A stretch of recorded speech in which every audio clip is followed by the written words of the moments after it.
Welcome into the weekend warm-up edition of Main Street Sports Today here, presented by the Tennessee Orthopedic Alliance of Columbia. I'm Maurice Patton. That's Wade Neely. We're coming to you from the Lee Company studios of our respective homes, and we are getting you warmed up for the weekend. Going to take you through some stuff that has happened and will be happening over the next couple of days. So looking forward to discussing those topics on a local, regional, and national sports level. So, Wade, you ready for Friday, man? Man, could not be any more pumped. It is playoff time here. Everything is there for the taking.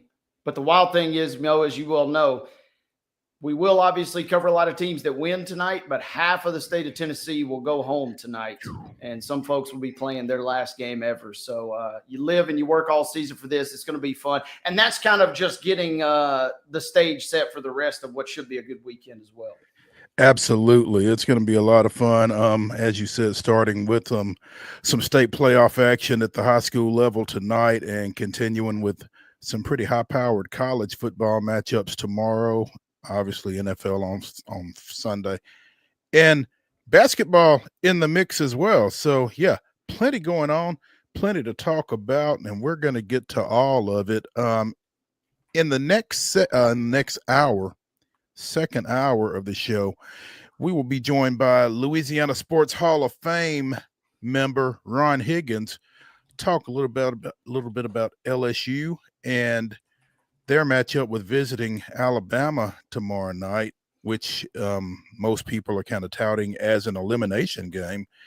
And I guess if you're a real skeptic, you wonder if both those teams aren't already eliminated. But we'll talk to Ron a little bit more about that again in the second hour. In the next segment, we're going to check in with Ann KIMMEL of Penalty Box Radio, talk a little Nashville Predators, who are almost as cold as Bridgestone Arena is right now. So we'll check in and get some thoughts from her on where this team is and where it's going. So looking forward to that. We'll talk a little Titans. They head out to the West Coast, take on the Chargers this weekend.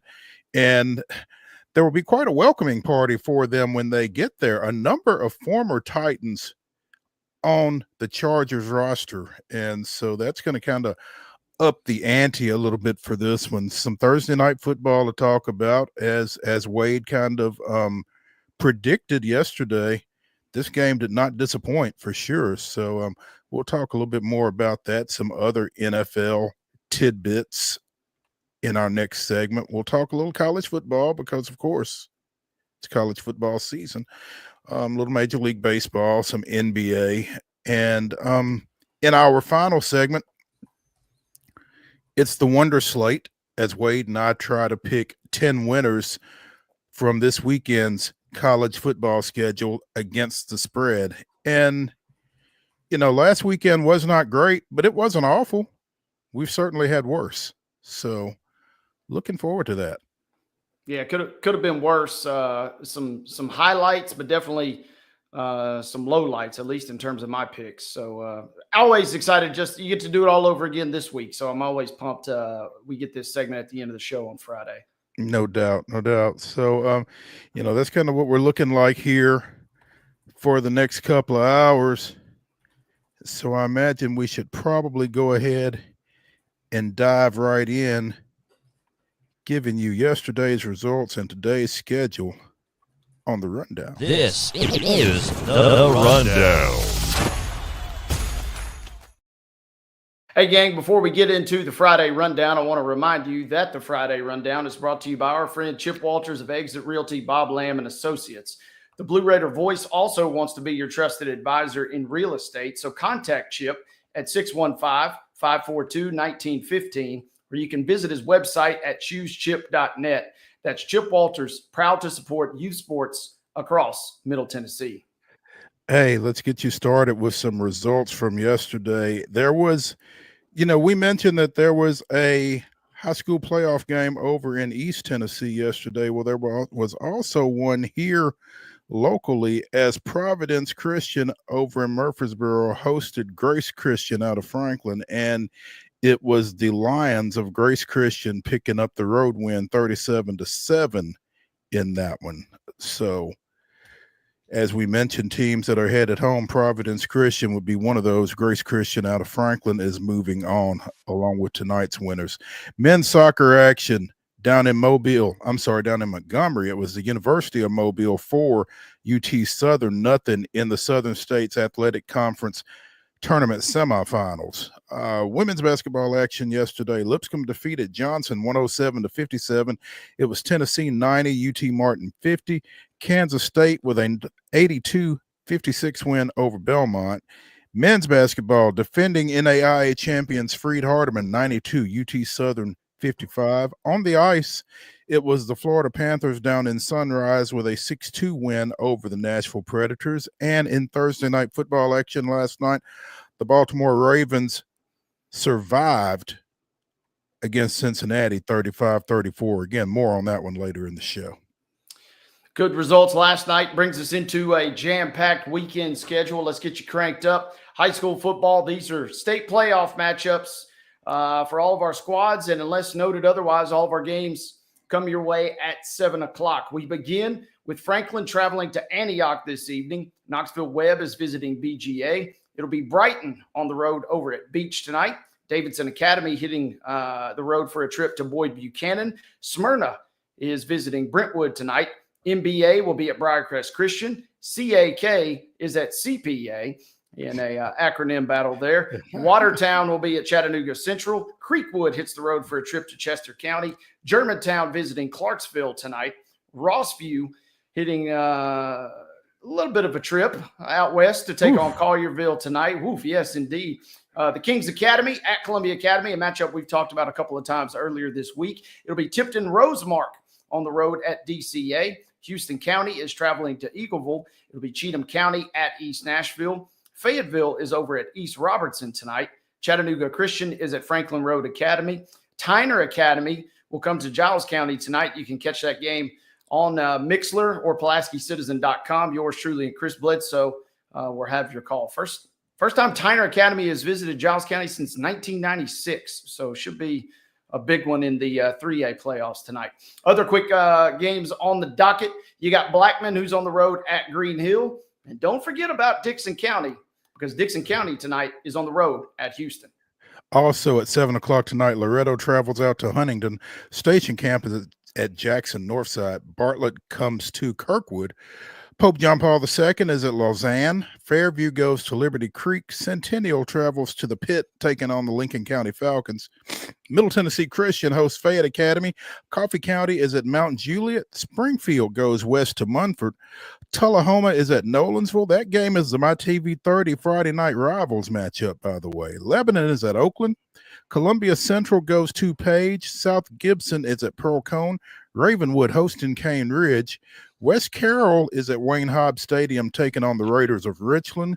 Cookville travels to Riverdale. Shelbyville hosts Hillsboro. Hendersonville goes out west to Southwind. Independence is over at Stewart's Creek. Jackson Central Mary comes to Summertown. Stratford is at Sycamore. Cannon County is at Westmoreland. White House Heritage hosts Maplewood. And Joe Burns goes to Whitwell. On Saturday, this is a non-state playoff matchup. Lipscomb Academy is hosting the Hun School out of New Jersey. That's a 7 o'clock kickoff Saturday at Lipscomb. Little Saturday showdown in non-playoff action, as you mentioned. Should be a good one there. Let's set the stage for college basketball. Women's basketball on the docket tonight. Trevecca will be taking on Berry. That is the South Region crossover, going to be played over at Christian Brothers. That game just got underway at 2 p.m. Tennessee State is at EKU tonight beginning at 6 p.m. You can see it on ESPN+. Also on ESPN Plus tonight, you can see Vanderbilt hosting Austin Peay. That game gets underway at 6:30. Grand Canyon will be at MTSU tonight as well at 6:30. At 7 o'clock this evening, Cumberland will take on Indiana Southeast. That game is being played in Huntington at 7 o'clock. On Saturday in women's college basketball action, University of Mobile. Shout out to my girl Sydney Westry, head coach of the Rams. They'll be in Nashville taking on Fisk. That game gets underway at 1 p.m. At 2 p.m. on ESPN Plus, you can see Belmont, who will be at Wichita State. UT Southern is over at Stillman College at 2 p.m. on Saturday. It'll be Cumberland at Huntington at 3. And then another game in the South Region crossover at Christian Brothers. 2 o'clock, you can see Trevecca, who's taking on Lynn. Men's basketball action today at 5:30. You can see it on FS2. Austin P travels to Indianapolis, taking on Butler. At 6 o'clock, Trevecca is at Palm Beach Atlantic of Florida. At 6:30, it's on ESPN Plus. Furman is at Belmont. We talked a little bit about that one with Joe Sullivan earlier this week. And at 8:30 tonight, Tennessee State is out west, taking on the Rams of Colorado State. On Saturday, 11 o'clock on the ACC network, Tennessee travels up to the KFC Yum Arena, taking on the Cardinals of Louisville. Midway is at Fisk at 4 tomorrow. At 1 o'clock tomorrow, Trevecca plays Embry-Riddle at West Palm Beach, Florida. Also at 4 tomorrow, UT Southern is at Lee University over in Cleveland. Wofford comes to Lipscomb at Allen Arena. That's a 4 o'clock tip. You can see it on ESPN Plus. And also at 6 o'clock tomorrow on ESPN Plus with Jeff Hamm, Mike's side, in place of Chip Walters on the radio broadcast. Middle Tennessee State is at Abilene Christian. On Sunday, hoops, 12 noon on ESPN Plus. Southeast Missouri State is at Vanderbilt, and Tennessee State is at Wyoming at 3. Should be a good one there. That's our boy. Man, what a coaching matchup. You got Penny Collins taking on Sundance Wicks. Oh, goodness, that's right. I forgot Sundance was out at Wyoming. Yeah, who needs be fun. NFL? Yeah, who needs NFL when you got Penny and Sundance going at each other on a Sunday afternoon? I did mention football, though, so we will tell you guys about football. College football of local note on Saturday. It'll be Liberty at MTSU. Game gets underway at high noon. You can see it on CBS Sports Network. At 1 o'clock on ESPN Plus, you can see Tennessee State, who's at Western Illinois.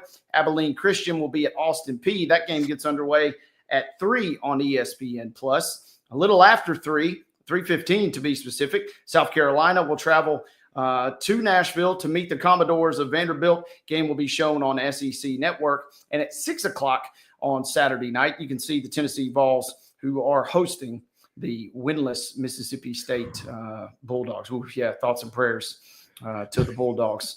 NHL action. Utah will make its first ever trip to Bridgestone Arena as the hockey club will be in town taking on the Preds at 7 p.m. Doubleheader over the weekend for the Grizzlies, as it were. Tonight they'll host the Wizards at 7 p.m. And at Sunday at 8 p.m.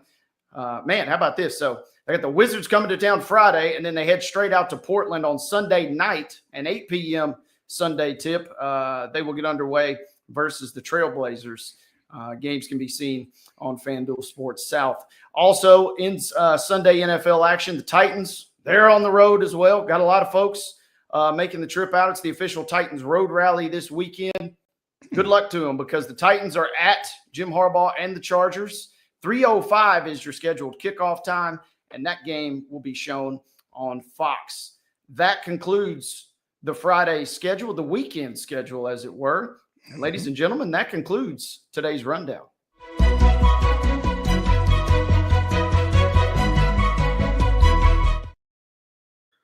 Your top story brought to you, as it always is, by the fine folks over at Piggly Wiggly in Neely's Mill in Columbia. Be sure and check out their delicious daily deli lunch options available from 11 a.m. until 6 p.m. Also, their hand-cut meats, and everything is cost plus 10% at the cash register. Piggly Wiggly, Neely's Mill, Columbia, bringing you our top story. And it is official. Bronny James is taking his talents to South Bay. He has been assigned to the roster of the South Bay Lakers, who open G League play tomorrow. The G League season opens this weekend. Bronny and the South Bay Lakers of El Segundo, and those of us of a certain age that remember Sanford and Son are familiar with El Segundo. But he will join their roster for their opener against the Salt Lake City Stars. That is a 7 o'clock Central Time tip. I I would imagine you can see it on NBA, on the NBA network. What do you think, Wade? You think they'll be showing that one? I would imagine there's going to be a few more South Bay Lakers games on TV than usual this year. Yeah, I wouldn't be shocked at all if that ends up on available television for local consumers. Well, I will tell you what, if you can't see it on TV and you don't already have a ticket, then you're not going to see it because it is sold out. So I guess folks are excited to see former Belmont guard Grayson Murphy. I mean, I don't know why else everybody would be excited, right? Yeah, exactly. I mean, yeah. Looking at an article on the Sporting News here, apparently, while Bronny James is on this roster and Grayson Murphy is on this roster, the best player on the team is likely Jalen Hood-Schifino, who played at Indiana. He was the Lakers' 17th pick overall in the 2023 draft. Played in 21 games for the Los Angeles Lakers, averaged 22 points, 5.5 assists, and 4.5 rebounds in 15 G League games with South Bay last season. So he will bear watching, as well as Bronny and Grayson. So we'll see how that one goes.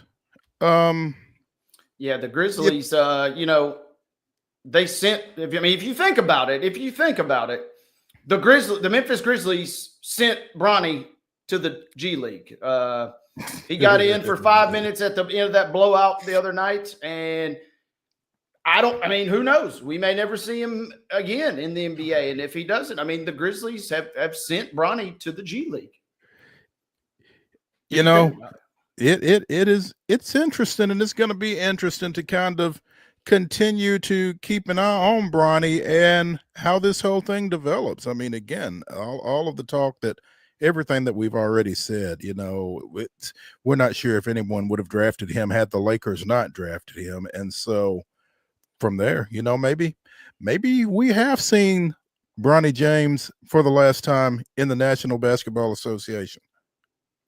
It's going to be interesting, right? And, somebody brought this point up to me the other day is, this is a chance for Bronny to go down. You're thinking get some seasoning, get some game reps, basically versus NBA competition or fringe NBA competition. Mm-hmm. But the other side of this is he's got everybody in the entire G League gunning at him now also. And these are guys that are already desperate and hungry in their own right to get back to their respective rosters. And now, they would love nothing more than to go out and maybe put up 30 or 40 with Mr. James on the other side of that. So that's another interesting angle to this is he's going to get everybody's best effort every single night he steps out on the court, which could obviously be great for him in the sense of, taking everybody's best shot and overcoming that and getting better for it. On the other hand, it could make it a really tough sled, knowing you're getting everybody's best effort every night. Yeah, if you are anybody other than Bronny James, that's a nice scalp to have on your wall right there, like you said. And, it's going to be kind of a sink or swim situation for him. Yeah. If you're a G League guy and, hey, maybe I get in, maybe I don't, back up to the big leagues. A nice little consolation prize is having a nice poster made with you just absolutely dunking on Bronny.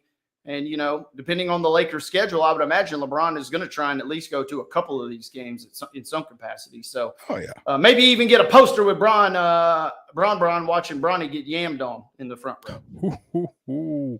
That would be retirement material right there, wouldn't it? Now, I yammed on Bronny and LBJ is in the background watching with his mouth hanging open, and that it doesn't get much better than that. So that might be it for some of these G League guys. It will certainly bear watching. So let's take a break here from the Lee Company Studios on Main Street Sports Today, presented by the Tennessee Orthopedic Alliance of Columbia. When we return, we will be joined by Mama on Ice and KIMMEL of Penalty Box Radio to talk a little bit about the Nashville Predators. Stay tuned.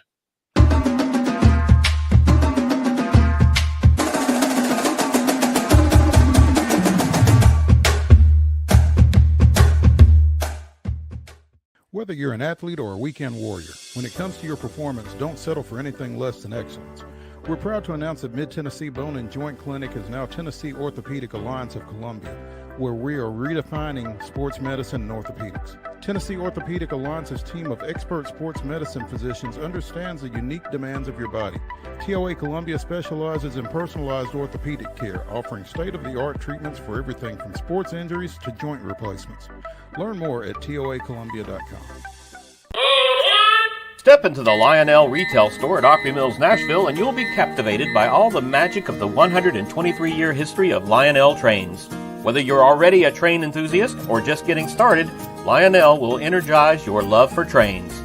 NASCAR fan? Come check out your local Lionel station to learn all there is to know about model trains and die-cast NASCAR collectibles. Visit nashville.lionel.com or call 615-455-9399. So Busy Bee is a very close-knit family. We fight just like every family does. We have arguments, but we always come out with a solution to the problems. We don't just fight about what we want, we fight about what customers need. We want to make sure that every customer we go to is more than satisfied. And that doesn't just start whenever we show up at their door, that starts when we show up every day at work.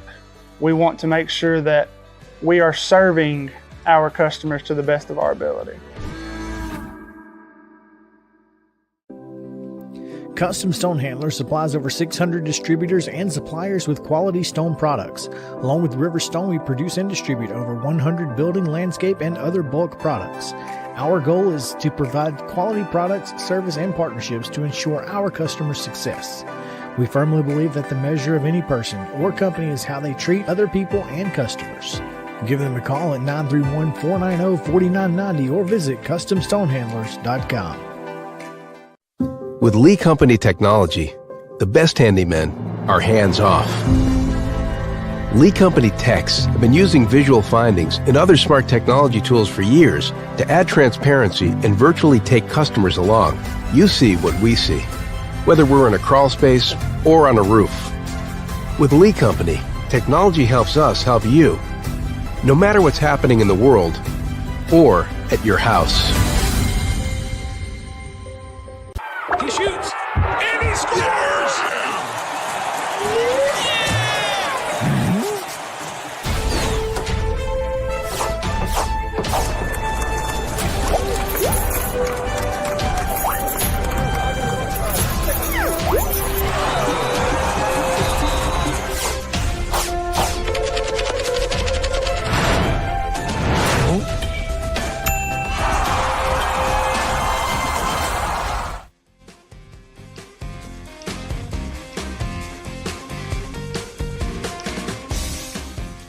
The weekend warm-up continues here on Main Street Sports Today, presented by the Tennessee Orthopedic Alliance of Columbia. That's Wade Neely. I'm Maurice Patton.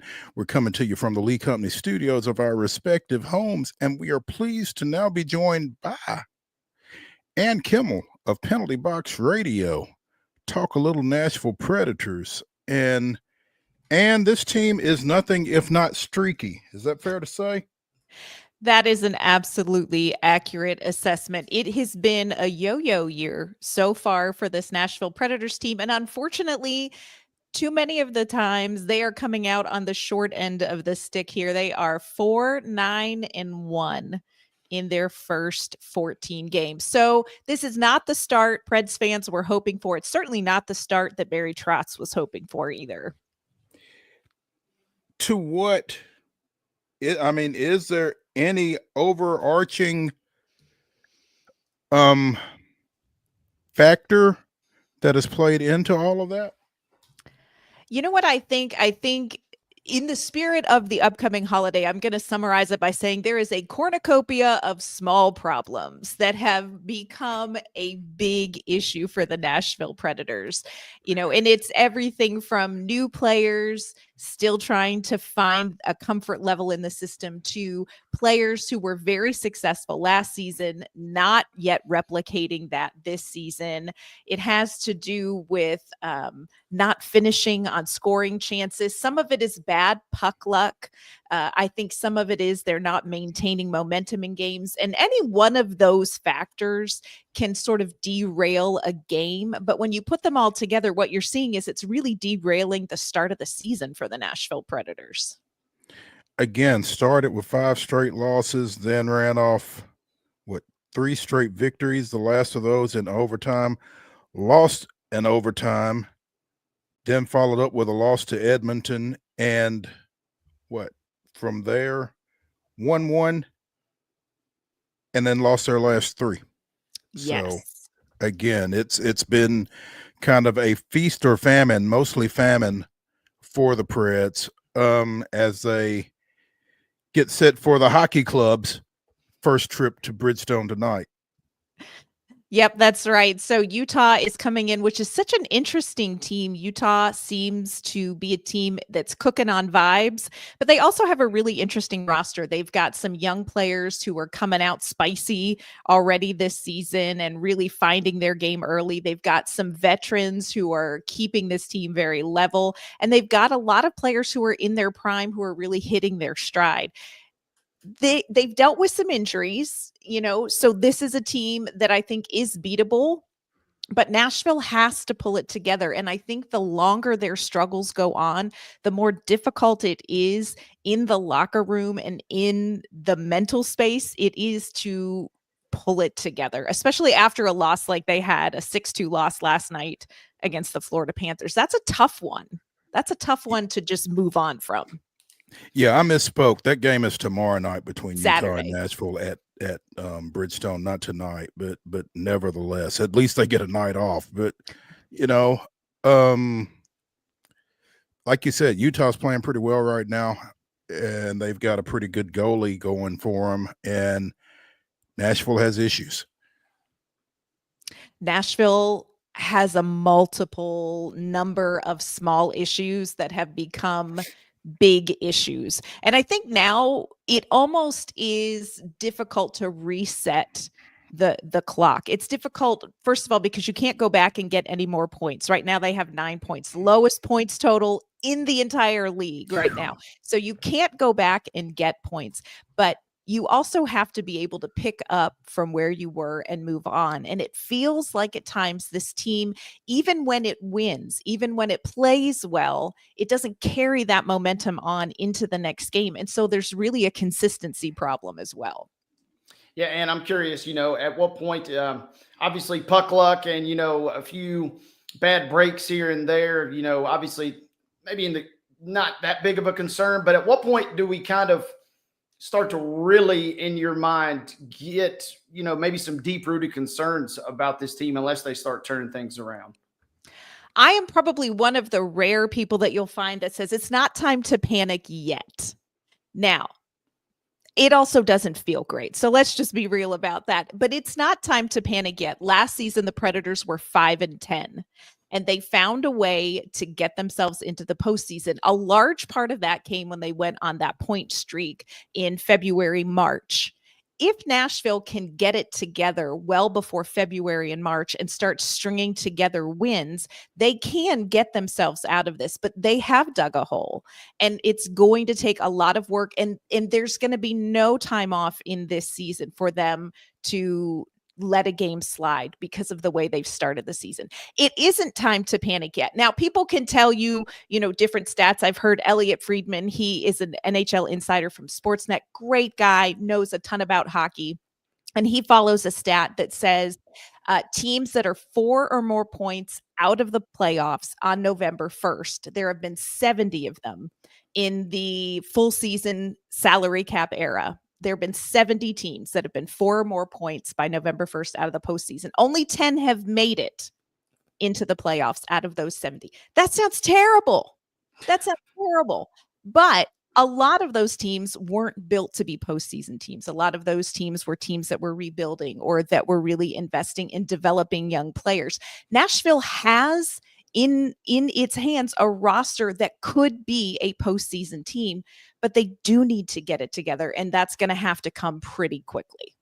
I'm also curious, the Preds, not the only team, certainly, that has gotten off to a bad start, but that also, to me, kind of gives me a little cause for concern when you're talking about a team who they'll play Monday night, like the Avalanche, who I think a lot of folks had a lot of high hopes for in the preseason. The Oilers come to mind as well. They're not the only team that's struggling, but to me, that's also a little concerning considering they're going to have to make up some ground on those teams and the teams that are already ahead of them in the standings, in my mind. Absolutely. And what is a little bit tricky when you look at a team like the Colorado Avalanche, you can look at their difficult start and you can pinpoint what the problem was. They had injuries and their goaltending wasn't great. With Nashville, it's almost hard to pinpoint, here is the one problem the team needs to fix. Or, here are the two issues that have caused these losses, because there have been a number of problems with the team, and consistency is very difficult to get a read on what is wrong and what is working for the team. So Colorado is a really interesting team to compare Nashville with. Edmonton, I think, maybe dealing with some of that Stanley Cup hangover. Obviously, Connor McDavid injury. They've seemed to do pretty well without him. But Nashville's situation feels a little more tenuous because it is a little bit tricky to nail down specifically what has to change to turn this around.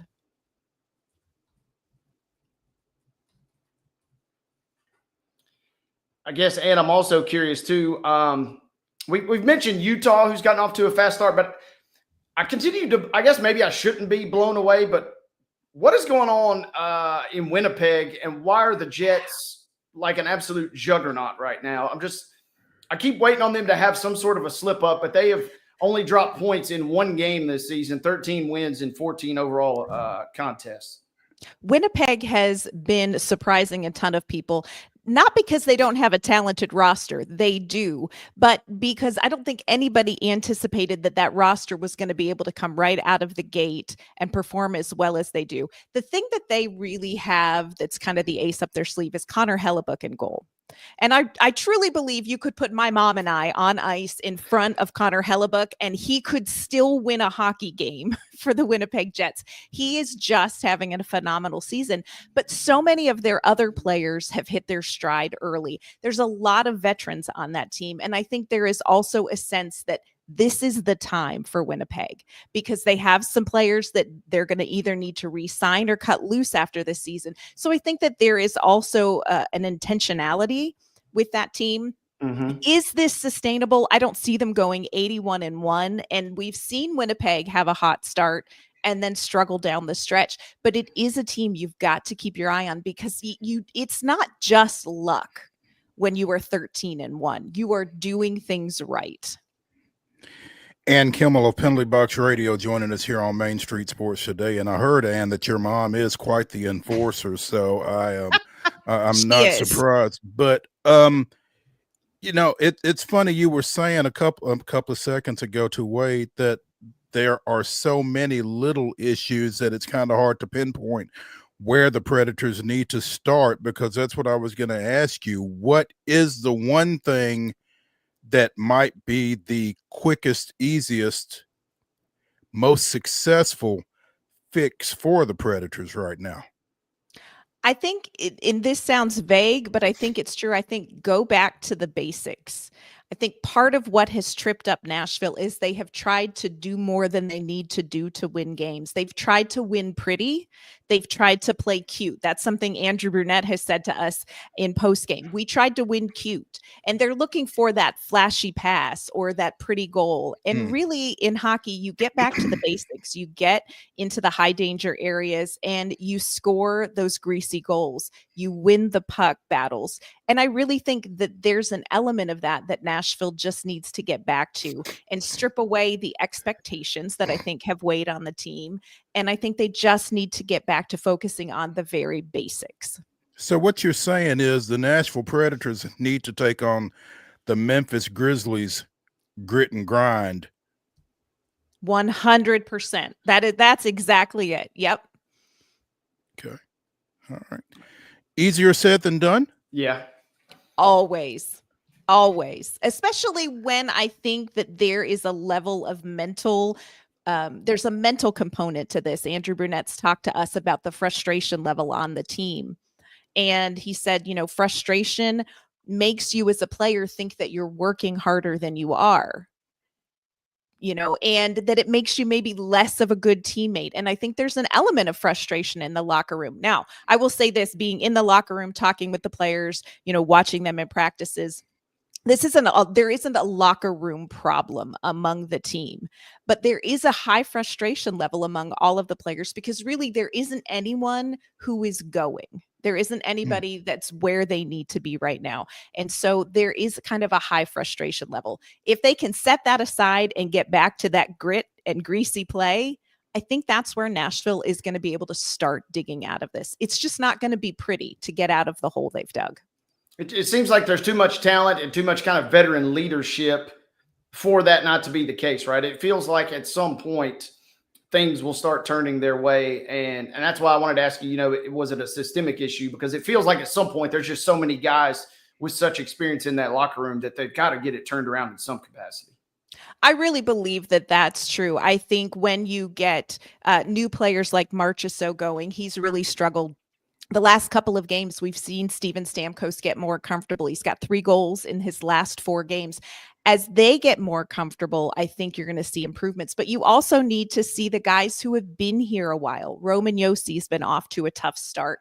If we can get those veterans going, it's going to trickle down. All you really need are 1 or 2 players to catch it. And I think that success and that style of play will be contagious. And I agree with you. I think this is a roster with so much talent on it. If there is a team that can dig out of such a tough start, Nashville has all of the potential they need to do it. And Kimmel of Penalty Box Radio joining us here on Main Street Sports Today, presented by the Tennessee Orthopedic Alliance of Columbia. Once they get going, then you start to look at the standings and trying to find folks that you can climb over and that kind of thing isn't going to be easy, and it's only getting harder. That's true. And that's one of the things that Nashville has sort of sealed their fate in some ways. Some of their postseason potential, that's out of their hands already at this point. They are going to need some of these teams that are maybe a little surprising. Like I think the St. Louis Blues have surprised some people. The Winnipeg Jets, the Minnesota Wild, I think, have surprised a lot of people coming out of the gate. Nashville is going to need some of those teams to hit a slump as well. So some of this is going to be out of their hands if they don't turn it around really, really quickly. And I'm also curious, going into last season, I think Preds fans and, media, we kind of maybe thought they're kind of rebuilding. They're kind of rebuilding and trending in the right direction. And then they had the crazy run that maybe accelerated the timeline a little bit. And I guess another question is, are they still kind of on that linear path of, did they basically go all in your mind, or did they leave a little bit on the table to maybe chalk this up to, we're still kind of rebuilding if things don't pan out that well this year? I give Barry Trotz a lot of credit because what he did is he opened a window of sooner with the signings of Stamkos and Marchessault. And by that, I mean like a 2 to 3 season window. So if Nashville doesn't get it together this season, I don't think that the moves Barry Trotz made in the offseason were all for naught. There is still time. But the great thing he did is he didn't leverage that further down the road open opportunity for the Predators by trading too many assets. He's collected a lot of draft picks. So what they've been able to put together for a now run hasn't cost them for a future run. And look, they've got some good players coming up in the system right now. Milwaukee Admirals, their AHL affiliate, are on an 8-game win streak. And there are some really exciting players that they are working to develop in that system that makes maybe a 5-7 year window down the road look really exciting too. Other question real quick, maybe a little bit off the beaten path, but I'm curious. Read some stuff yesterday about the NCAA and allowing Canadian hockey players to now get involved at the collegiate level here in the United States. Can you kind of put that in layman's terms or maybe surmise what that does, whether it's for the Preds or just the NHL down the road at large in your mind? It's going to be interesting to see how this all plays out, because there are definitely two sides to this who see it two very different ways. For me, looking at it from kind of an athlete's perspective, I think that it opens up some more opportunities. The NCAA has not really been the popular route for a lot of players to make their way into the NHL until recently. And then recently, we've started to see the NCAA, different programs all over the country, really produce some top tier talent. Cale Makar is one who went the NCAA path. So I think it opens up some opportunities for players who may not want to stick with the traditional Canadian Hockey League path and then hope to get drafted into, the NHL right out of the gate and go AHL. It kind of opens up more of a non-traditional path. I also personally like it for the athletes because it gives you an opportunity to get a degree and kind of have that in your back pocket, because let's face it, hockey careers don't last until age 65. So I think it just opens up a new opportunity for some players. I'm not sure how much the Canadian Hockey League is going to love it. I think it's going to change the way that it looks there a little bit. But personally, for the athlete, I really like it. And I think the NHL has seen that the NCAA programs are really developing players who can come in and be stars in the NHL. And KIMMEL, Penalty Box Radio, joining us here on Main Street Sports today. The Predators take on the visiting Utah Hockey Club tomorrow night, 7 o'clock at Bridgestone. And if you want to see them, you better go see them tomorrow night, because they're not going to be here again for a while, 2 weeks. Yes. As they embark on a 5-game road trip after tomorrow night to Colorado, Edmonton, Calgary, Vancouver, and Seattle. And with a struggling team, is it better to be at home or is it better to be away, where you can just kind of focus on yourself and nothing else, maybe? I mean, they are ready to get on the road. If you ask them, they will all say, we need a road trip. This was a really home heavy opening for the season. They are ready to get on the road. No distractions, time together to communicate, to spend time off the ice together, continue to build relationships. I do think this road trip could be a turning point for the team. It's going to be really important. Well, there we go. We will keep an eye on the road trip. We will keep an eye on @AnnK_Mama on Ice at Twitter. And That's we appreciate you taking some time with us. Always love talking with y'all. Thank you. Thank you, Ann. When we continue on Main Street Sports today, presented by the Tennessee Orthopedic Alliance of Columbia, we'll be talking a little professional football. So stay tuned when we come back to the Lee Company studios after this.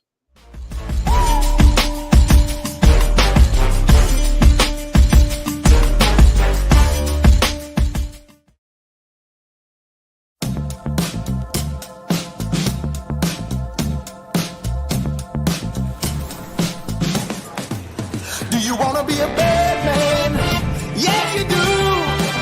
Do you want to taste sweet salvation underneath the summer moon? Do you need another hand now? Yes, you do. Go see Miss Josie down on Columbus Avenue. All right, Columbus Avenue. At Delta Dental of Tennessee, we know our success begins and ends with providing superior quality service, and that includes serving those who need it most.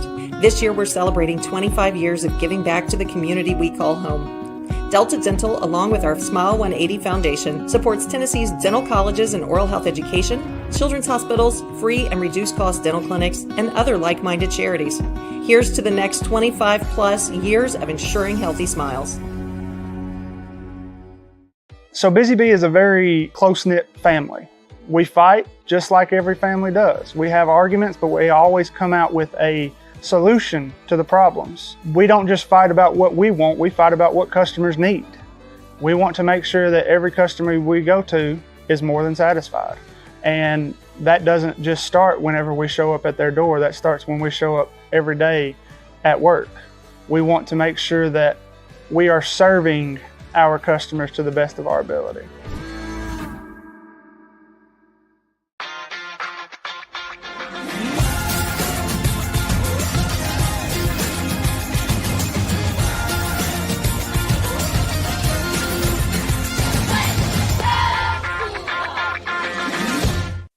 With Lee Company technology, the best handymen are hands-off. Lee Company techs have been using visual findings and other smart technology tools for years to add transparency and virtually take customers along. You see what we see, whether we're in a crawl space or on a roof. With Lee Company, technology helps us help you, no matter what's happening in the world or at your house. Whether you're an athlete or a weekend warrior, when it comes to your performance, don't settle for anything less than excellence. We're proud to announce that Mid-Tennessee Bone and Joint Clinic is now Tennessee Orthopedic Alliance of Columbia, where we are redefining sports medicine and orthopedics. Tennessee Orthopedic Alliance's team of expert sports medicine physicians understands the unique demands of your body. TOA Columbia specializes in personalized orthopedic care, offering state-of-the-art treatments for everything from sports injuries to joint replacements. Learn more at toacolumbia.com. Trust and believe.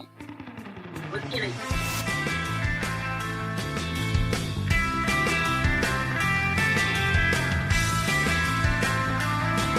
The weekend warm-up continues here on Main Street Sports Today, presented by the Tennessee Orthopedic Alliance of Columbia. I'm Maurice Patton.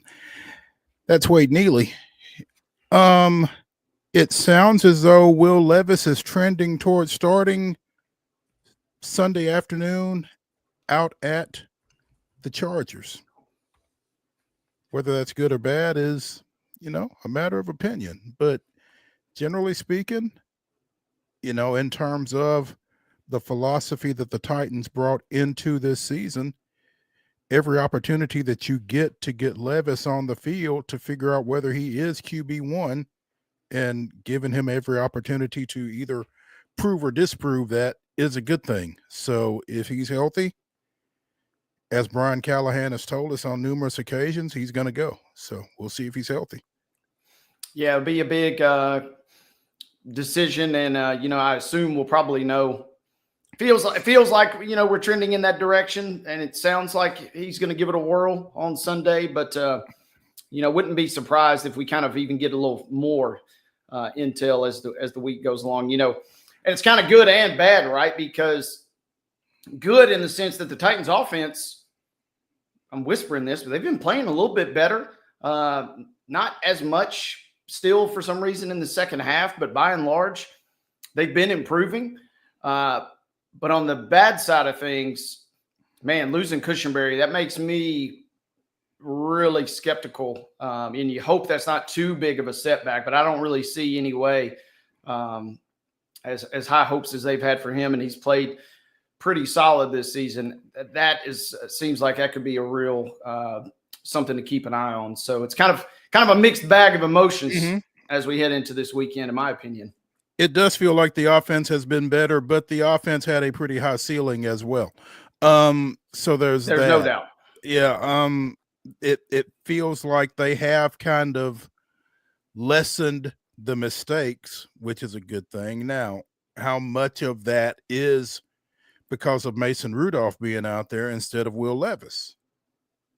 How much of that is because the offensive line has been able to maybe create some continuity, which now with Cushenberry out, you suddenly take a step back as far as that goes. So it's you've seen some relatively good things of late from this Titans offense.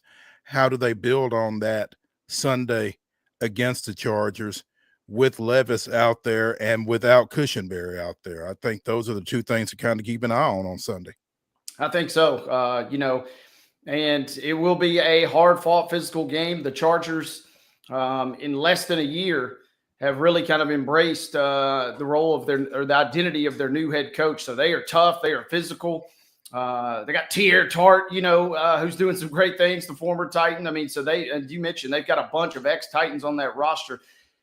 That will be the fascinating thing to me. The offense has been playing better. The offensive line has been playing better. If Levis can come in and play complementary with that motif, then I think you're going to be in pretty good shape on the offensive side of the ball. If he comes in and kind of throws things off the tracks, then you're kind of almost right back to where you were. And I get the feeling it will not be a pretty game or a pretty trip out to LA then at that point. Yeah. Elijah Molden was deemed expendable with the addition of Jamal Adams and Quandre Diggs.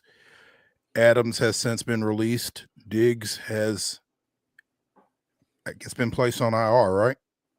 So all of a sudden, this guy might have been nice to have. Instead, he started 5 of 8 games for the Chargers, leads the team with 3 interceptions and 5 deflections, 5th in tackles, and is 7th best among Pro Football Focus's defensive grades, 7th best among safeties. So, that's one that, maybe comes back to haunt the Titans a little bit, particularly this weekend. Christian Fulton is also on that roster. He was out last week with a hamstring, according to this article on the Nashville Post by friend of the show, John Glennon. Again, you mentioned Tier Tart. Bud Dupree is out there as well. And you got to know that even though that this game is not here in Nashville, those guys are really kind of a little geeked to play against their former team. I'd say so. Tart, especially, he kind of had a great little run there for the Titans, but then it really kind of got ugly before he ultimately is let go. And you mentioned Molden. He comes in. This was a guy the Chargers weren't even banking on being one of their starters, but they had an injury earlier in the season, and he hasn't been relinquished the role. He's been playing that great, to your point earlier. And so they've been locked on the defensive side of the ball. They've got a top defense, if not the top defense in the league. They're averaging 12.5 points a game defensively, which is right on pace for their franchise record. This will be a tough test. It is a daunting task for Levis, as well as the offense kind of has been playing and some of the units have been playing in his absence. It's going to be a daunting task to come back and try and somehow grind out a win on the road. And it will be a grind. This will be a game not for the faint of heart. The reason why I'm here now is because I feel like a team didn't believe in me. I believed that my best football was ahead of me, and I wanted to play ball and achieve my goals. Why not? I'm here doing that, Bolden said in an article in the LA Times earlier this week. So sounds like a guy who might be a little motivated Sunday afternoon. Meanwhile, the defense did get a lift this past weekend from Dr. Gibby, Jack Gibbons, 14 tackles, 2 for loss, and a half sack against New England. Kind of stepping into that spot vacated when Ernest Jones was traded, and not looking like he's ready to give it up anytime soon. Yeah, the defense, we've said this all season long, but the defense has been a very pleasant surprise and we're not the only ones. We kind of have the Titans colored glasses on a lot of times, but there's a lot of folks across the NFL that have said, man, I don't know why I keep picking the Titans, but they talk themselves into picking the Titans every week because you see the wheels turning. The defense gives you a decent enough chance to win. And in some regard, it's kind of reverted. The Titans have almost, at this point in the season, kind of had to revert to the winning formula that they had for the last 5 or 6 seasons, which is relying on your defense and hoping that the offense can give you just enough production, predominantly with the ground game as of late. So it's kind of been a little bit of a throwback to old times, but those guys are playing well on that side of the ball, and especially Gibbons, kind of getting his way into the starting role, and hopefully another good performance coming up on Sunday. Yeah. Meanwhile, as we mentioned at the show's onset during the rundown, Baltimore 35, Cincinnati 34. Zach Taylor and the Bengals score inside the final minute. They decide to go for 2. There may or may not have been a defensive holding. There may or may not have been a face mask. Neither was called. the 2-point conversion failed, and Cincinnati heads home with a 1-point loss. Now,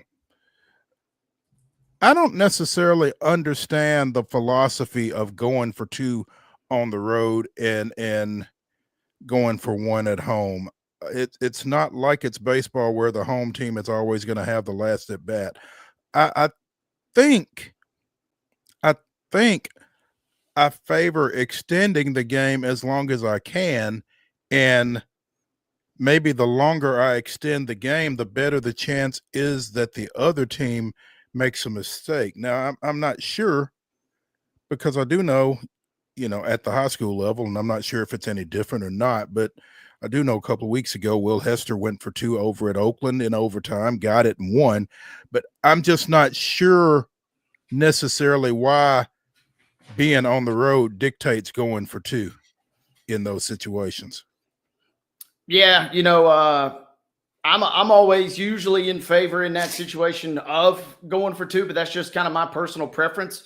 The only real weird thing with this is I could maybe make the argument for kicking, because the Baltimore still had time and a timeout to maybe get in range. And I know Tucker has not been anything like his usual self this year. No, he missed an extra point earlier in the game that put him in that spot.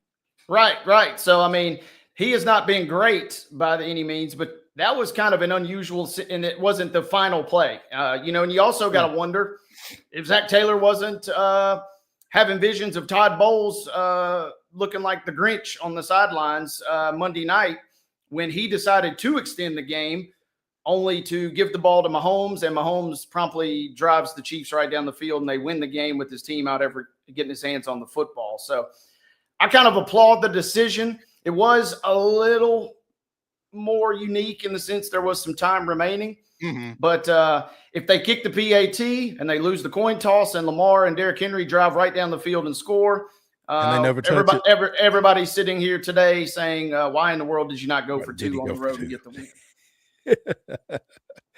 It is definitely a damned if you do, damned if you don't proposition, and that's why Zach Taylor makes the big bucks. But I tell you, they're not in that position if not for Jamar Chase. 11 catches, 264 yards, 3 touchdowns, and he is a free agent at the end of the year. Is that right? I can't remember if he got his deal done or not. Did he? I just saw a lot of pay that man on the socials last night after the game. I know they made an offer to him. I don't know if it was agreed upon. But yeah, he was electric. And I mean, he has absolutely tormented the Ravens this year. Nearly got to 200 yards the first time they met. They played 2 outstanding games this season, the Bengals and the Ravens have. And Chase has nearly gone over 200 yards in both games. The first one, the Ravens win in overtime in early October. So, I mean, this is a dude that, I mean, if you get him in space, he's the real deal. And I mean, when the Ravens score, Lamar gets the 2-point conversion to make up for the missed PAT. You're thinking, okay, this game is over. The Bengals are basically dead. And then in the blink of an eye, Burrow drops an 80-yard bomb to Chase, who still would be running. That's how wide open he was. He was electric last night. And then he has, just for an encore, the late touchdown to put him in the position to potentially go for 2. I mean, it was an epic game. Ugly first half, but the second half absolutely delivered it and then some, because that was another one. I mean, they played 2 times this season, and the games have been decided by a combined 4 points. Goodness. That's what you want in a division game, though, right? Man, yeah, absolutely. And, the Bengals desperately wanted that game. I mean, they'd been playing some better football, lost to the Eagles a couple weeks ago. But after that, they've kind of been finding their stride. And now they have a couple tough slates as well. They got the Chargers next week on Sunday Night Football. And then they got the Steelers the first week in December. That division, we've talked so much about the NFC North and how dominant it has been. And maybe it's the best division in football. But outside of Cleveland, the AFC North has been fantastic this year as well. Absolutely. Unfortunate news for a local guy, as Former Lebanon High School standout, former Georgia defensive lineman Zion Logue was released yesterday by the Buffalo Bills. The Bills had signed him to their active roster off of the Falcons practice roster after the Falcons took him in the 6th round. So Zion Logue looking for a new home at the professional level following his release. Hopefully he will latch on with somebody. I think he signed up there about 3 weeks ago, maybe a little bit more. Played 20 defensive snaps against the Texans in week 5, 16 against the Jets, and had not been active since week 6. So again, hopefully things will work out and he gets another shot somewhere here soon. You would think our so. number one of the I'm sorry. I was Yeah, gonna no say, doubt. you would I think mean, so. our number one of the weekend warm-up is in the books here on Main Street Sports Today, presented by the Tennessee Orthopedic Alliance of Columbia. When we come back for hour number 2, we will get in the grab bag. Stay tuned when we come back to the Lee Company studios after this.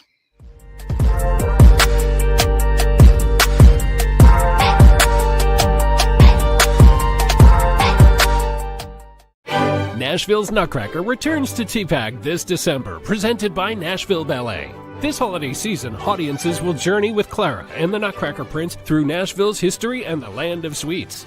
Tickets at NashvilleBallet.com. Hi, I'm Dr. Vilay Saisuka, CEO and founder of Premier Foot and Ankle Centers of Tennessee here in Murfreesboro. We offer foot and ankle care from ingrown toenails to diabetic foot wounds. We also fix ankle fractures and things like that. Call us today to schedule an appointment. We look forward to seeing you. Because here at Premier Foot and Ankle, we believe that the journey begins with happy feet. Whether you're an athlete or a weekend warrior, when it comes to your performance, don't settle for anything less than excellence. We're proud to announce that Mid-Tennessee Bone and Joint Clinic is now Tennessee Orthopedic Alliance of Columbia, where we are redefining sports medicine and orthopedics. Tennessee Orthopedic Alliance's team of expert sports medicine physicians understands the unique demands of your body. TOA Columbia specializes in personalized orthopedic care, offering state-of-the-art treatments for everything from sports injuries to joint replacements. Learn more at toacolumbia.com. Jones & Lang Sporting Goods here in Columbia has been outfitting teams, officials, and anybody else from T-ball to college for 50 plus years. Be sure and check them out at 931-388-8060 or online at jonesandlang.com. Jones & Lang Sporting Goods, the look of a winner. Zion Christian Academy, zioneagles.org or 931-388-5731. You can schedule your appointment. Go tour their campus. It is beautiful over there, and you're definitely going to want to see it. Again, it's zioneagles.org. Give them a call, 931-388-5731, and schedule your tour today. With Lee Company technology, the best handymen are hands-off. Lee Company techs have been using visual findings and other smart technology tools for years to add transparency and virtually take customers along. You see what we see, whether we're in a crawl space or on a roof. With Lee Company, technology helps us help you, no matter what's happening in the world or at your house. Custom Stone Handler supplies over 600 distributors and suppliers with quality stone products. Along with River Stone, we produce and distribute over 100 building, landscape, and other bulk products. Our goal is to provide quality products, service, and partnerships to ensure our customers' success. We firmly believe that the measure of any person or company is how they treat other people and customers. Give them a call at 931-490-4990 or visit CustomStonehandlers.com. Piggly Wiggly, located in Neely's Mill Shopping Center, is Columbia's locally owned and operated Cost Plus 10 grocery store dedicated to serving the community with low prices and smiling faces. Piggly Wiggly offers fresh, hand-cut meats daily as well as daily hot plate lunches from their deli counter. You're certain to see smiling faces and a helping hand when you're here at Piggly Wiggly. Come by and check out our fresh produce, high-quality meats, and more. Down home, down the street, we'll see you at the Pig.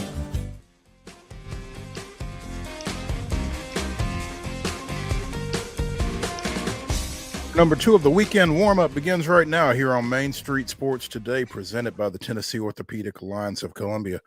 That's Wade Neely. I'm Maurice Patton. In our next segment, we'll be joined by Louisiana Sports Hall of Fame member Ron Higgins talking a little Alabama LSU. Right now, though, jump in the grab bag. Wade, a number of Michigan supporters have lamented the quarterback situation for the Wolverines. It seems like an effort is being made to address that for 2025, and it involves LSU apparently. Yeah, Wolverines, maybe kind of changing their tune in regards to NIL. Carter Smith was a really, really high-profile Michigan commit that, classic situation, has recently kind of somewhat mysteriously decommitted. But at the same time that Carter Smith decommits, Michigan maybe's cranking up the money machine. They're really going all in on this LSU commit, Bryce Underwood, who's a rock star quarterback out of Belleville High School. So, maybe Michigan is changing its tune. They have really been hush-hush in terms of their NIL practices over the infancy, I guess, if you will, of the NIL era. But, maybe time to pony up. Maybe the quarterback play was bad enough this year. They're really going to go after Underwood. Underwood is the number 1 recruit in the 2025 class, a 5-star quarterback, like you said, from Belleville, which is about 30 minutes from Ann Arbor. It kind of makes me wonder how he even got to commit to LSU to start with. But he is an LSU commit. But like you said, the money machine seems to be cranking up there for U of M. And I saw somebody mention potentially 8 figures. Now that's across multiple seasons, but still 8 figures for Mr. Underwood's services for the Maize and Blue. Yeah, if they kind of go in, on this train, it's kind of the ultimate dichotomy, right? Because Michigan, for so long, it prides itself on its academic reputation, on the student-athlete part of this whole thing, kind of been resistant to a lot of the changes, and therefore it's kind of why they were in the wilderness for a long time in college football. But we're talking about a school that's got almost an $18 billion endowment. Pony up for the man. Let's get a QB up in there.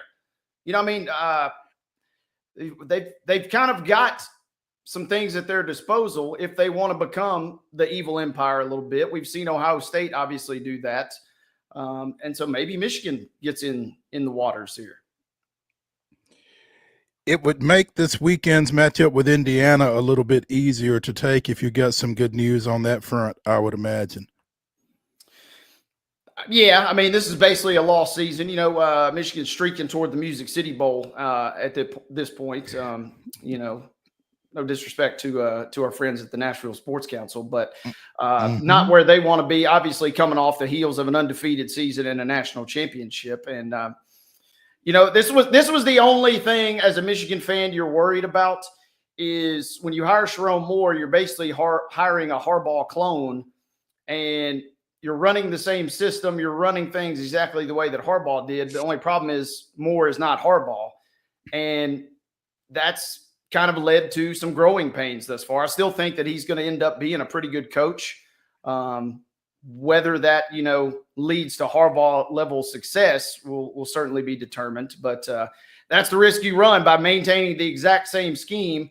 And then Harbaugh, pillages the entire staff, which, as we just mentioned, is one of the reasons why the Chargers are one of the top defenses, one of the top up-and-coming teams in the league this year. So Moore's got his work cut out for him. It would make it a little bit easier because Michigan do not like their chances this week versus the Hoosiers. 5-4 going into that matchup in Bloomington. They finish up against Northwestern and at the Shoe against Ohio State. You mentioned bowls. I'm not sure exactly how good Northwestern is, but it's not a gimme at this point, is it? No, certainly not. You know, this week is going to be a difficult challenge. I mean, this is probably the best team that Indiana has faced thus far in Michigan. And they've also, had some injuries on the defensive side. Will Johnson, Travis Hunter aside, is your best cornerback in college football. He has missed so much time this year. The defense is still really, really good. The offense has just been so putrid that everybody kind of forgets that. So this will be a tough test. I don't think that they'll win the game. But yeah, it will be a struggle because Northwestern, you should win that one. I'm not going to say sleepwalking, but because you can't say that about this team at this point. And even if you miss a bowl, give me a loss this week and give me a loss next week. But if you go into the shoe and win that game, Michigan fans will take it. They've embraced the spoiler role in that rivalry a number of times. They'd love to do it one more. Indiana's only beat Michigan twice since 1987, so I'm buckling up for number 3. Oh, goodness. There we go.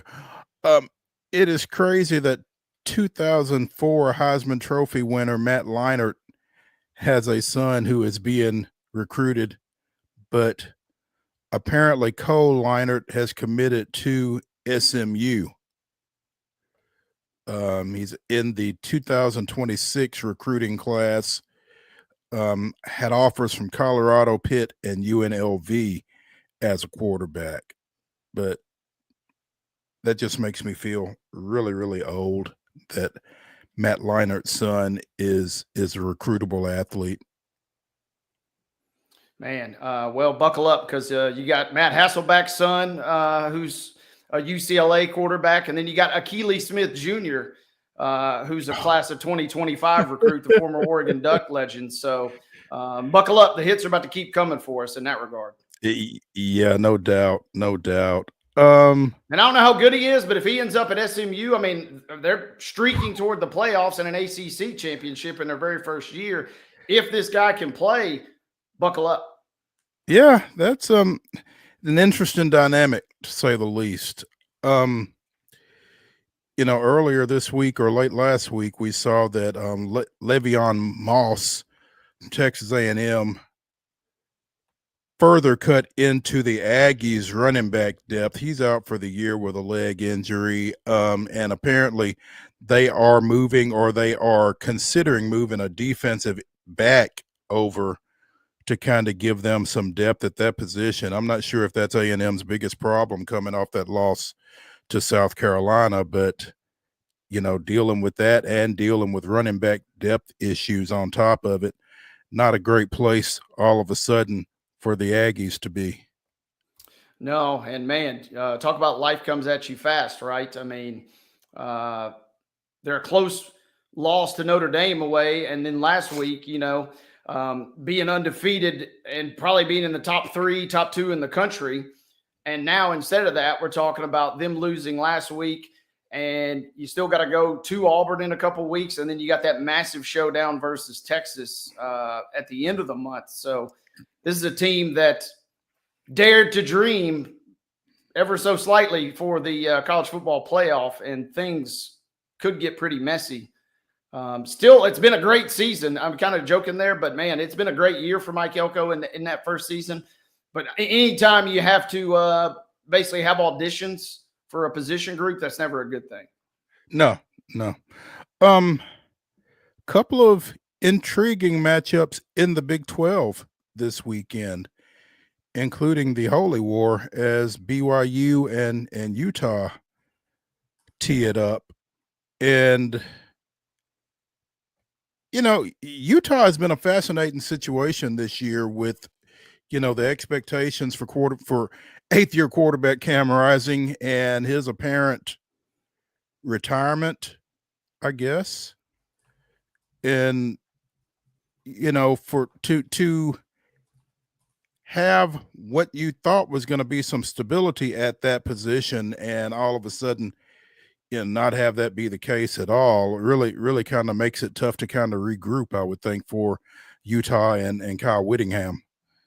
Yeah, and as good of a coach as Whittingham is, sometimes it's just too much to overcome. They were kind of projected, even with Rising, probably whether they admit it or not, not to be as good as they've been the last couple of seasons. Every now and again, I mean, you just got to have a little bit of a rebuild.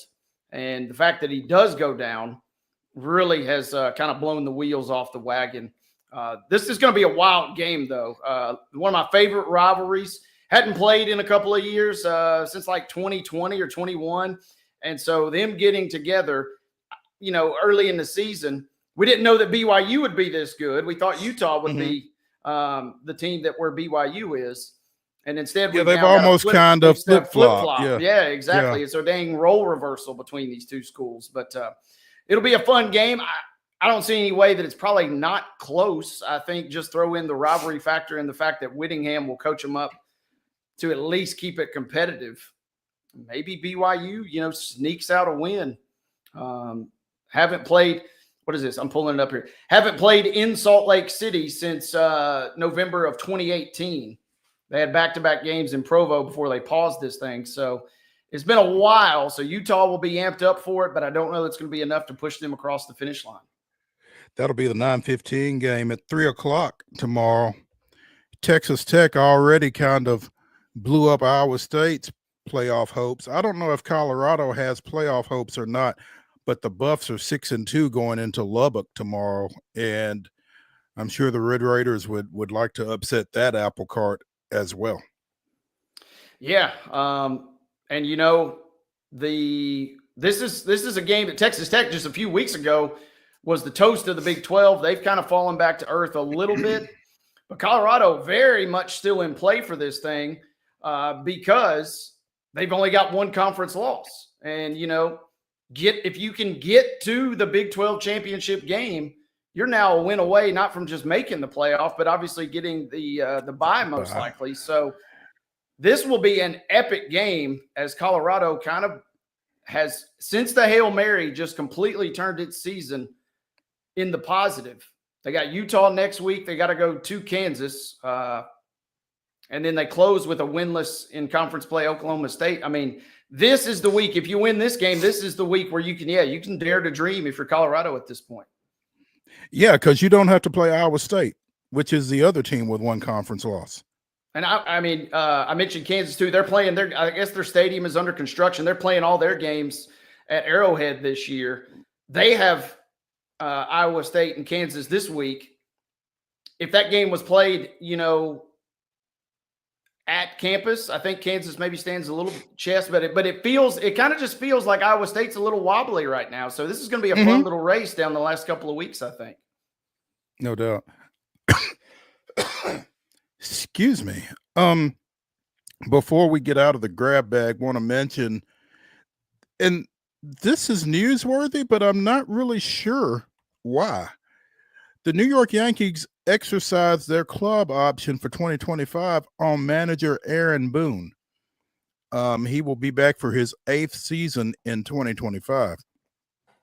Led the Yankees to 94 wins and obviously an American League championship and a berth in the World Series. He's been to the postseason in all but 1 year of his tenure. But apparently there was some question as to whether or not they were going to continue going forward together. And I don't quite understand it. Yeah. I mean, it is the Yankees, and it's very much a what have you done for me lately situation in general and specifically with them, I guess. But, I mean, the guy has won 603 games in 7 years. 7th all-time among Yankee managers. I mean, the ghost of George Steinbrenner, I guess, still in that building. Like you said, what have you done for me? What have you done for me ladly? I tell folks what he did do, though, and I got a couple good Yankees friends. They're still upset. My man sent Nestor Cortez out to the mound, hadn't pitched for a month to go against Freddie Freeman with the bases loaded in Game 1 of the World Series. And Boone, obviously you can't blame the defensive. I mean, you can, I suppose. You can blame anything, but the defensive lapses in the elimination game, getting to the World Series for a franchise like that, yeah, it's a cool thing, but it don't mean a thing unless you got that ring. If you ain't got that ring, there we go. There we go. Hey, Let's take a break here on Main Street Sports today as the weekend warm-up continues. When we come back to the Lee Company studios, we will visit with Louisiana Sports Hall of Fame inductee Ron Higgins, talk a little Alabama LSU. It's kind of the highlight of the SEC schedule this week, so we will get his thoughts on that when we come back. Stay tuned.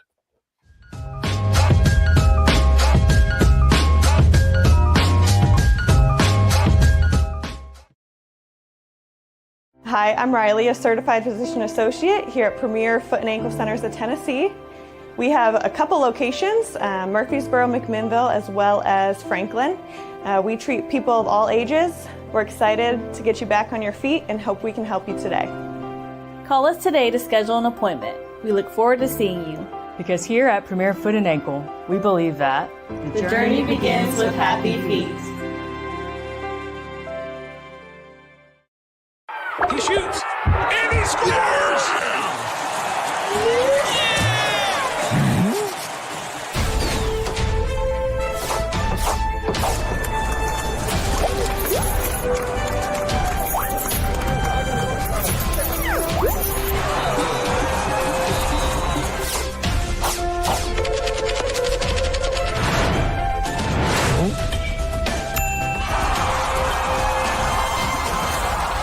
Whether you're an athlete or a weekend warrior, when it comes to your performance, don't settle for anything less than excellence.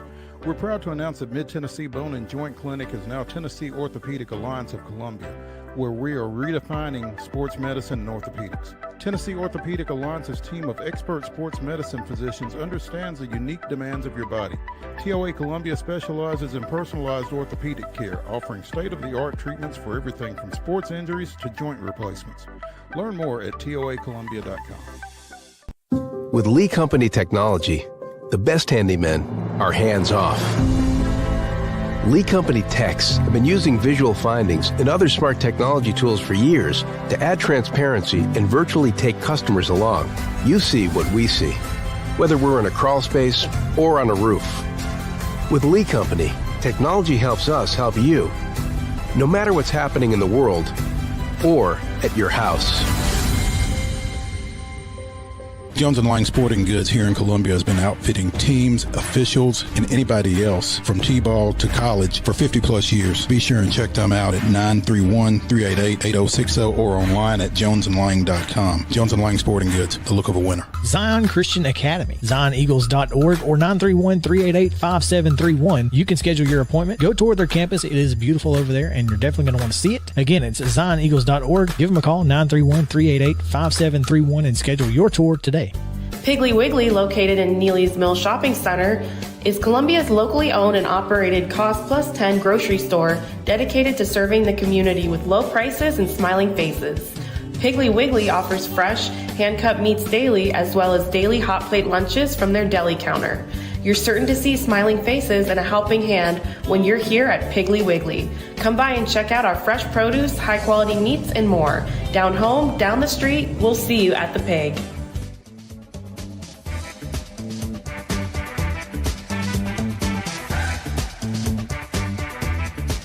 Welcome back to the weekend warm-up edition of Main Street Sports Today, presented by the Tennessee Orthopedic Alliance of Columbia. I'm Maurice Patton.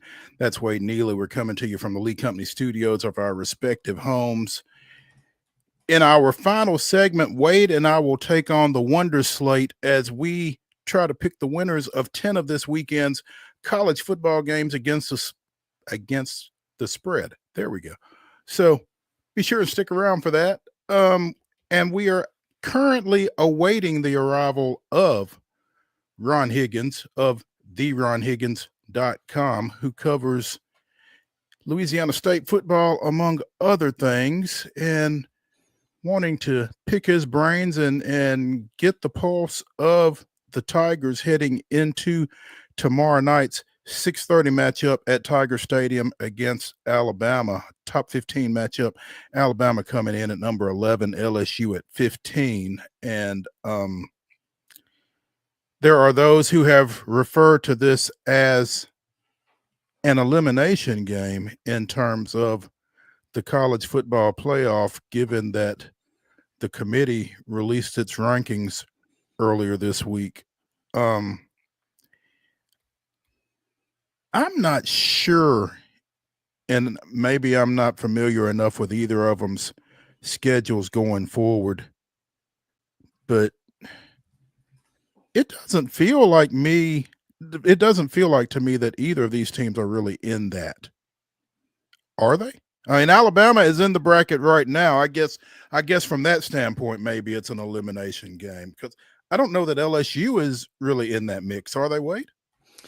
This is going to be the elimination game is the new buzzword for this season, as Ron will give us a little bit more insight in a second. But sure, things can still play out a million different ways. So the best bet is obviously to win the game, and then you don't have to necessarily worry about it. But it sure feels like that one of these teams, whichever one falls, is not going to be around. And, even worse, if you lose this game, maybe even, you rally the troops. But when you lose a game of this magnitude, it kind of feels like it always opens the door for another loss that maybe you don't anticipate later in the season as well.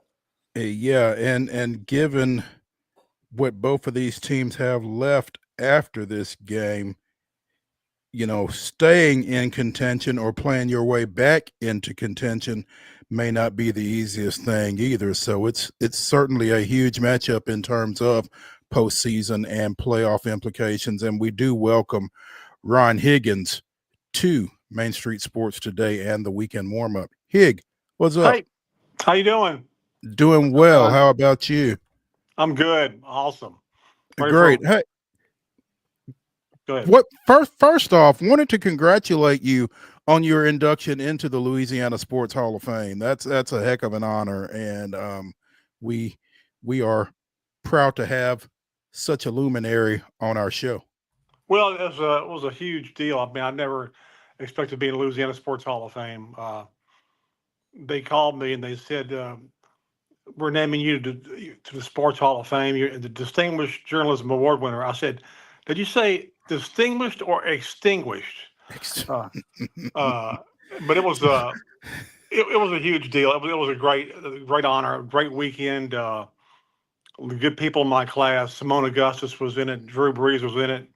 It was a good deal. It was a good deal. So something I'll never forget.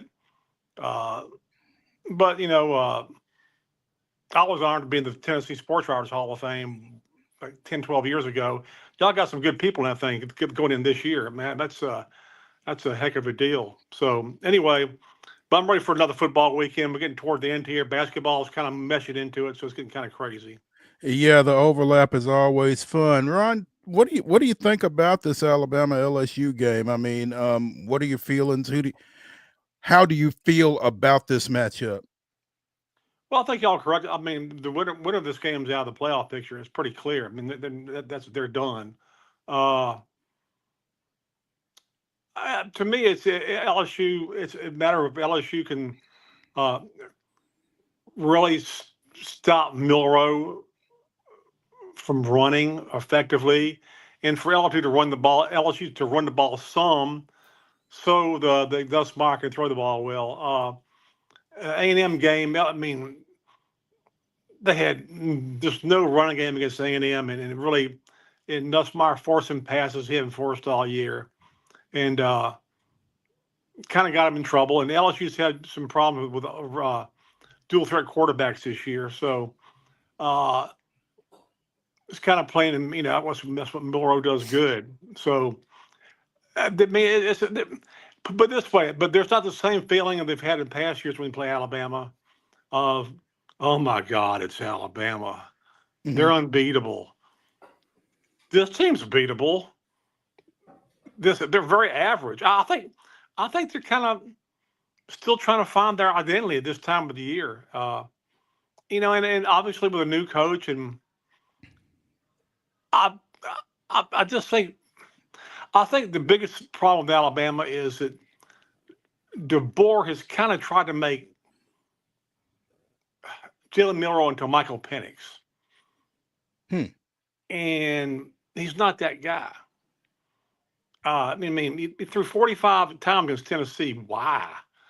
I mean, you're going to completely abandon your run game. I know they wouldn't get nothing, but you're going to completely abandon it. I just get the feeling a lot of times. I mean, Murrow's having a good year, but he's not having a Milrow year. And a Milrow year is like he's the best player in the league, and he's probably not, but he might be. But I just don't. When I watch him, there's something about him just a little bit off that wasn't last year. Where there was more of a sureness about what he was doing. And I just think they try to make him something he's really not. But most coaches, when they come in, try to fit their offense around the quarterback they have and kind of play to his strengths or do what he does best, and not try to make him uncomfortable, do anything he didn't really not. It just didn't, out of his style, so to speak. I mean, it seems like the board's kind of gone the other way. It's like, this is the way we play. You're going to learn the way we play. And I think maybe it's kind of hurt him a little bit. I go back to Florida's first year under Urban Meyer's second year. They had Chris Leak at quarterback, and Tebow was a freshman. Urban really would love to have played the same offense he had at Utah right away, but he couldn't because Leak wasn't that quarterback. So he played a quarterback. He played a style that fit Leak, and they won the national championship. And then they switched to the style that fit, Tebow, and then fit what Urban wanted to play. And so I just feel like maybe a little bit disconnect there. But every coach has his own way of doing things, and that's why. But again, there's not a feeling that Alabama's invincible or like we're just an all of Alabama. They're just. I would say, well, hey, look, Vandy beat them, but man, I love watching Vandy this year. They're like my favorite team to watch. Vegas just keeps making them an underdog. No matter who they play, they're an underdog. Yeah. Vandy's like, so. Yeah, right. It's exactly. like, so.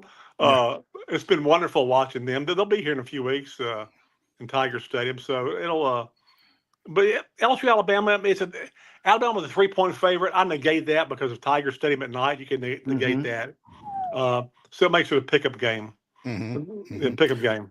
Yeah, when you talk about Jalen Milrow, Ron, and his ability to run the ball, and you think back to that A&M game a couple of weeks ago and what Marcel Reed was able to do late when he came into that ball game for Weigman. Is that a concern for LSU defensively if Milrow does get back to Milrow? Yeah, I mean that is a concern. I mean, they had problems with Ladora Sellers of South Carolina for a whole half until he got hurt. LSU wouldn't have won that game if he hadn't gotten hurt. They shut down the Arkansas kid pretty much. I'm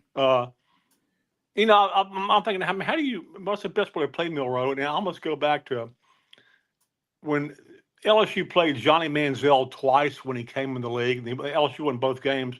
They had a really smart defensive plan. They would kind of rush the quarterback and then just kind of stop, so they would make sure they wouldn't overrush him, and then they would force him. And then they would force him to the short side of the field to hit him in on the sideline, and he didn't get nothing. He didn't hurt LSU at all. It may be the only smart John Chambers defensive plan I've ever seen. Be nice. Be nice to Coach Davis. I've seen too many John Chambers plans in the fourth quarter fall apart. But this was a brilliant plan. I mean, it really was. It was well thought out. It's like, we know this guy he loves to scramble, but we can't let him scramble up the middle. So how we use him? We'll rush him, and then we'll stop, and then we'll make sure we'll force him to one sideline, the short field, and then we can kind of hem him in. And it worked beautifully. I almost think there's something you get to something like that with Milrow, and really you need a spy. It would help to have a spy too. But I think he's their whole deal. It goes as he goes. Defensively, Alabama's like they're okay. They're not Alabama of the past. But LSU has gotten better every game. They've had some blips along the way. A&M was a blip. they got a whole new defensive staff, and it took a while to kind of figure out the personnel they wanted to play where. And once they came off an open date and got into Ole Miss game to get the bulk of their SEC schedule, they figured out who they wanted where defensively, who was going to play, and who wasn't going to play on their defense, and it's kind of really solidified their personnel and what they like to do. So it'll be a great game. It'll be a packed house. Might be a little rainy, who knows? But it'll be a packed house. But they're up for this game. Ron, I'm curious. The last we saw LSU, and especially the last we saw of Garrett Nussmeier, he went from the first half looking like he might thrust his way into the Heisman consideration to seeing ghosts in the second half with three, ended the night with 3 interceptions. But my question is, how crucial, and Alabama had one too, I suppose, but how crucial was that bye week for LSU, and what do you think LSU takes out of that bye week into this game this week? I mean, I probably took out the bye week, just better prepare for option quarterbacks. That's what puzzled me after that game. You have LSU's linebackers saying, we didn't prepare for this guy. He started 3 games. You got 3 games of film on him. You didn't look at him? Really? What were you looking at? That was like stunning. That was stunning was when Orgeron said one time, but he hired an assistant coach and never interviewed him. That was pretty stunning, and I would say probably the fact I don't think Nussmeier it gets rattled by that kind of stuff. He's a son of a coach. I think he understands. He was trying to make plays that weren't there because the running game was awful. LSU's running game was never going to be great this year. For all the great things you've got to hear about LSU's offensive line, how great they are, veteran line, and blah, blah, blah, and how they only give up 4 or 5 sacks all year, 2 sacks, I think, all year. And they have 2 first-round draft choices in the tackles. That's true. These guys don't run block worth a damn. Not a damn, not worth a poop. And you got and they're running, and they don't have enough running backs really. They lost John Emery after the first game, 6-year senior. Then another guy who's still fighting off-season murder charge. You know, you casually say that in college sports. Oh, he's off-season fighting an off-season murder charge. Yeah. And the running backs they got, the 3 they got, the best is a freshman named Caden Durham from the best running back in the state of Texas last year in high school. He's been fabulous. He's been great. But he's had to get a lot of yards on his own because they can't block anybody. So he makes people miss at the line of scrimmage because most of the time there's not a hole there. So that's something they're going to have to address in the off season. There's something they really can't do anything about it right now. This is who they got. Or as Kelly says, this is not the pros. We can't trade anybody right now. We can't trade them, go trade or acquire somebody off of waivers. So they got to work with what they got, and they got to do a better job of it. If they can just, LSU averages like, first of all, for the year, LSU has run for 992 yards rushing for the year. They even cleared 1,000 yards as a team for the year. They have like 15 guys in NCAA football individually who average more yards a game than LSU rushing. They don't run the damn ball very well. But that said, if they can just get like 130 to 140 in Alabama, something in that range, that'll be a huge help. They get somewhere in there, 140 to 150, and they've only been over 140 twice this year. They get around 140, they got a good shot at winning because that'll ease up some stuff on Nussmeier. But one of the problems also for LSU, the running game is that, and this is Nussmeier's fault too, he doesn't want to run. I mean, every read option, he's handing off. You know he's handing off. But first of all, understandably, everybody knows he's not Jaden Daniels, okay? Right. Nobody expected him to be that. They've geared their offense to not be that way. And, they don't have, experienced backup quarterbacks, so they don't want him to get hurt. But every once in a while, you got to pull it and run it a little bit, like 4 or 5 times a game, just so the defense will know he can do it. Right. And he won't do it. And so they just jam the box and like, okay, run the ball. And there's nowhere to run. So that's a problem too. So he's going to have to run the ball some. He's going to have to do a better job of counting how many people are in the box, because sometimes he hasn't gotten them into the right play. But for the most part, he's had a really, really good year. He's won games for him. He's been a really good quarterback, a smart kid. And like I said, those 3 interceptions were so far from who he is intellectually and mentally. But he got to the point where, I mean, I think he just like, I got to make a play because we can't run the ball. And, they went down the drain. And of course, then next week, A&M got taken out. So it's kind of like the way it is in this league, which I absolutely love this year. I love this league this year more than any league, anytime I've ever covered this league. The fact that anybody can really show up and beat anybody on any day, it's just, except for Mississippi State, it is amazing. It really is. I mean, South Carolina. I mean, Vandy and South Carolina, two of the best stories in this league this year about how they just keep taking out teams that are supposed to beat them. And like I said, Vandy's with some. It's like every week I've made so much fun of Vandy this year. I mean, after a while, is Vegas just stupid? They keep making them underdogs. They're just dumb. They just keep thinking Vandy's going to be the old Vandy, which was, as we know, get a win, then like Groundhog Day, go hide for like next 7 games and come out at the end of the year and they're done. This team's not that way, and I credit Clark Lee for that. And they made a great acquisition in the portal and Diago Pavia. I was telling somebody the other day, I said, when's the last time has the SEC ever had a player of the week named Diago? I don't think so. I love watching the kid. I'm looking forward to him coming to Tiger Stadium. So it's another great week. Ole Miss, Georgia. Mm-hmm.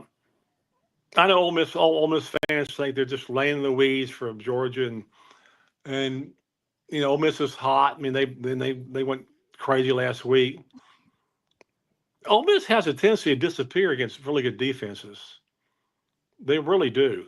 And this is a good defense. This will be interesting to see if they can really show up against a good defense. Because LSU's not a great defense, but LSU pretty much kept them under control. Georgia's a really good defense, and so I'll be interested to see what happens this weekend. Ole Miss can score a bunch of points in a hurry, but their best receiver's not playing this weekend. Trey Harris is out, as I understand, with injury, and that really hurts them because honestly, if you look at their stats, Trey Harris probably catches like 70% of their passes. I mean, he's definitely a go-to guy. When I was looking a few weeks ago, I was researching Ole Miss and the LSU game. Nussmeier spreads the ball all over the place. Nussmeier probably throws to 10 or 11 different guys a game. Ole Miss is more of a 5 or 6 guys a game type team, and Trey Harris is the man. So that hurts them. But again, they're playing at Ole Miss, and all the Ole Miss people are jacked up. And it doesn't matter if Ole Miss wins or not because they're not getting the playoff. They're out. They're done. I mean, but they can prevent somebody else from not getting there. Ron Higgins, you can find him on Twitter at Ron Higg, HIGG. You can also find his work at theronhiggins.com. And he writes a column for the Shreveport Bossier Journal. Is that right? That's it. That's it. Yeah, man, right for them. My dog and I pick football games every week, so that's a thing we do. Okay. How's the dog doing? Dog was 8-2 last week. It was ridiculous because, the dog picks games. I try to explain this to people.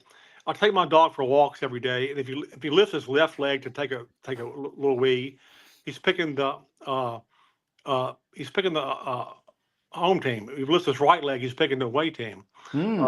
That's how he picks. And he was 8-2 last week. And people go, why do you write that column? I said, I just want to show the absurdity of all these people who are, studying stats and breaking down games and I got a dog who lifts his leg, goes 8-2. There you go. There you go. System play. Hey, Yeah. whatever works. Whatever Yeah, works. exactly. Ron, we appreciate it, man. Enjoy the ball game tomorrow night. We'll catch up with you soon. Great seeing you guys. Take care, man. All righty. And when we return for the final segment of the weekend warm-up, Wade and I will take on the Wonder Slate. Stay tuned when we come back to the Lee Company studios here on Main Street Sports Today, presented by the Tennessee Orthopedic Alliance of Columbia.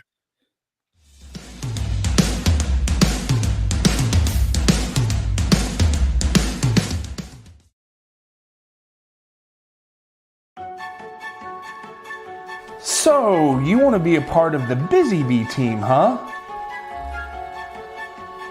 Well, how do you see yourself fitting into the organization? Oh, I get it. You want to be a weather bee.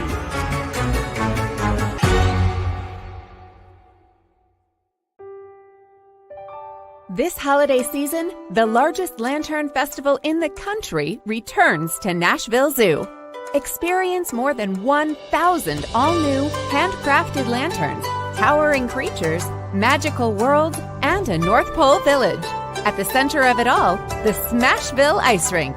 Welcome back to Zoolumination at Nashville Zoo.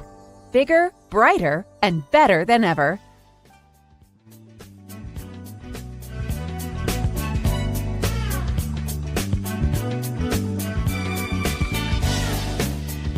It is the final segment of the weekend warm-up here on Main Street Sports Today, presented by the Tennessee Orthopedic Alliance of Columbia. That's Wade Neely. I'm Maurice Patton, and we are teeing up the Wonder Slate. Last week, we were each 5-5, picking 10 games against the spread. And I will tell you,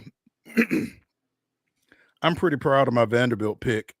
Auburn was a 7-point favorite at home, and the Commodores pick up a 10-point victory down there. Some of these other picks I'm less than proud of, but I'm pretty happy with that one. Yeah, that was a good pull, and Auburn continues to kind of make me scratch my head. Vanderbilt continues to kind of make me scratch my head. As Ron mentioned, yeah.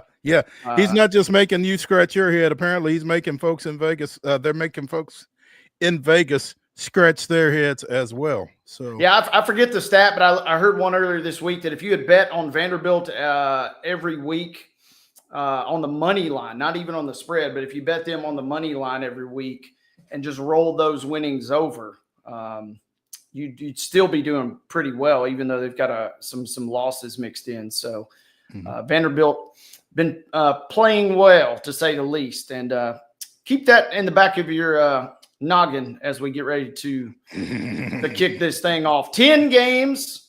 There are a couple choices maybe for a Friday night game. You know, Iowa goes out to UCLA tonight, but we're going to take Friday night off. Let's let Friday be for the playoffs tonight. So there we go. We'll tap in tomorrow at 11 a.m. When we're all wiping the cobwebs out. It'll be Texas, number 5 Texas, favored by 21.5 on ABC, taking on the Florida Gators. Break that one down for us. You know, 21.5 is a lot. Billy Napier just got a vote of confidence from the Florida Athletic Department. You know, maybe they're going to come out and play for him, but they're also playing with a third-string quarterback. Maybe they come out and lay an egg. 21.5 points really scares me. I'm going to take Texas to cover, having said all that, though. Yeah, I'm taking Texas, and I'm doing one of these. You know, I'm looking through my hands. 2 words: Yale quarterback or Yale transfer. That's all you need to know. It seems too easy. I think Texas wants to get back to good. Florida has been playing better. We just talked about that earlier this week on the show, but I don't know. I can't do it. I'm taking the Longhorns as well. That's at 11 a.m. At high noon, Liberty comes into town, kind of with his tail between its legs, Mo, but the Flames are still favored by 11.5 versus our beloved Blue Raiders of MTSU. Does Derek Mason get a cover? Does Derek Mason get a win this weekend? You know, it pains me when you put MTSU games on the board, because I'm such a homer. Liberty has lost its last 2, and so they're not going to be in a very good mood coming in here. Middle just won out at Texas El Paso this past weekend. This might be a situation where middle covers but doesn't win. I think that's kind of the direction I'm going to go in. I like Liberty by maybe a touchdown, but I don't know that I like them by 12. So give me the Blue Raiders here. Yeah, I'm taking MTSU as well. This is a pure homer pick in a sense, but it's also a pure vibes pick because Liberty, like I said, they got their tail between their legs coming in here, and MTSU has not had a lot to cheer for this season. An FCS win and barely squeaks one out versus Kennesaw State. But then you think, well, Liberty barely beat or lost rather to Kennesaw State. So give me MTSU. Don't know that they win, but I think they can cover 11.5 at home based on vibes. So looking forward to that one. Up next, big game, key game on the slate. Number 3, Georgia goes to Ole Miss, number 16 in the land. 2:30 kickoff on ABC. Georgia's favored by 2.5. Man, I don't like the way Carson Beck is playing right now. Conversely, Jackson Dart is playing lights out, and it's in Oxford. Give me Ole Miss. I'm taking Georgia, but everything in my body wants to take Ole Miss. You know me, I don't like to miss a party, and this will be the mother of all parties if Ole Miss pulls it off. But well, if it makes you feel any better, it may be the mother of all parties if they don't as well. I don't know that Ole Miss has ever lost a party. That's a great point. I've been there for a big win, and I've been there for a real tough loss, and we had a heck of a time both nights. So you may be onto something. But I'm taking Georgia in this game. I think even if Beck doesn't have a great game, as long as he's not horrible, as long as he's not like Derrick Henry last night, shall we say, cheeks, if you catch my drift there. I think Carson Beck can guide Georgia to the win. Ole Miss got a great defense, though, but I'm taking the Bulldogs coming up at 2:30. Meanwhile, up in Bloomington, number 8, Indiana. The rankings are correct. Indiana is ranked 8th. Michigan is unranked. Do the Hoosiers cover 14.5 at home? They've pretty well covered that number just about every week. And, I want to feel like Michigan covers there, but that would kind of be a slap in the face to the Hoosiers, especially at home. I'm going with Indiana here. This will prove prevalent later in this Wonder Slate, but I can't quit picking against Indiana. And I'm not going to quit now just because Michigan's defense, I think, they won't win this game, but they could lose by 10. They could lose by 11. They could even lose by 14 and still cover 14.5. So I think that happens. And by the way, worth pointing out, Georgia hooked us last week, winning by 14 when we had to pick it at 15. So the half will sometimes get you or the full point in that case. Give me Michigan to cover, even though they don't win that game, in my mind. Okay. Up next, moving into 3 o'clock, game is going to be shown on Fox. Colorado is number 20 in the land. They got to go to Lubbock, though, to take on the Red Raiders. Do the Buffs, who are favored by 3.5, cover that number? Texas Tech coming off a big win at Iowa State, coming home here. I don't know if the Red Raiders can get their feet back down sufficiently. I like Colorado here. I'm taking the Buffs as well, but you really just talked me right in. You talked me right into Texas Tech with everything you just said. But I got to stick to my guns. Colorado, same deal. It feels like that Hail Mary totally changed the trajectory of their season. And I don't know what is in the water in Boulder right now, but everybody is drinking it and things are good. Maybe Texas Tech humbles them, but I'm taking the Buffs to cover on the road. Famous last words, I suppose. I mentioned a theme of picking against teams, and that's a little bit of a spoiler where I'll go here. But does South Carolina go into Vanderbilt? This spread was 3.5 earlier in the week, and it's been bet all the way up to 6.5 now. Does South Carolina win in on West End by more than a touchdown in your mind? I don't know that they do. Excuse me. As Hig just mentioned in the last segment, folks keep making Vanderbilt underdogs, and Vanderbilt keeps laughing in their face. At least they're not a double-digit underdog this time around. But no, I'm not quite sure what to make of South Carolina just yet. That huge win against A&M last week, I don't know where that came from, but I think that's more of an anomaly. I think Vanderbilt wins this ball game outright. I'm going to be the ruiner of the party here. I'm taking South Carolina, but man, I don't like picking it at this number. I really wish this was 2.5. 3.5 would certainly be great too, but I think South Carolina's defense is legit. The only thing that makes me wonder is Vanderbilt's got some weird cosmic vibes going on, some juju, but also that defense for South Carolina has got to face a weird Vanderbilt offense. I'm taking South Carolina, like I said, but I'm looking through the fingers when I do so. That'll be a fun one at 3:15 on the SEC Network. Moving right along, final few picks here. Mississippi State is in Knoxville. The Vols are favored by 24.5 for the 6 p.m. kickoff. You know what? 24-0 is a Mississippi State cover. I'm just not sure Tennessee can score enough to cover 24.5. I'm going to take Mississippi State at this number. I 100% agree. I'm taking Mississippi State as well for everything you just said. Tennessee, in my mind, has kind of lost the right to get big numbers like this. And as bad as Mississippi State is, they're still a conference opponent. And like you said, if Tennessee wins 24-0, Mississippi State still covers. I don't know if that will be the exact score, but it may not be far off. It may not be. Maybe 24-3. Tennessee wins. Maybe 27-6 or something like that. Something like that. Yeah. I feel like State can at least put a couple points on the board, and I don't think Tennessee will score a ton. Feature game of the week. We just broke down Alabama and LSU with Ron Higgins. Does Alabama cover 3 points on the road? I think they do, because I'm more comfortable with Jalen Milroe for everything that Ron Higgins just said in that segment. I'm still more comfortable with Jalen Milroe than I am with Garrett Nussmeier. Nuss likes to throw it to the other team a little too much for me. I'm going with Alabama. I'm going with Alabama too. At the end of the day, I still trust the overall roster of Alabama a little more than I do of LSU. I can't believe I'm doing this, but I'm picking against LSU in a night game. At home. Give me Bama, and we'll see what happens. But man, that's going to be a fun one.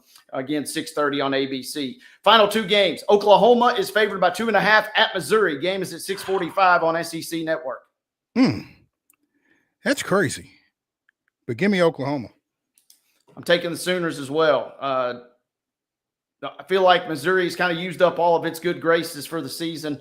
And Oklahoma, despite not being ranked, despite not being that great, they're still pretty talented. I think they cover 2.5 as well. Final game, 9:15. Stay up late for a little holy war. It may go all the way into Sunday by the time it's done. Does BYU stay undefeated? They're favored by 4 in Salt Lake.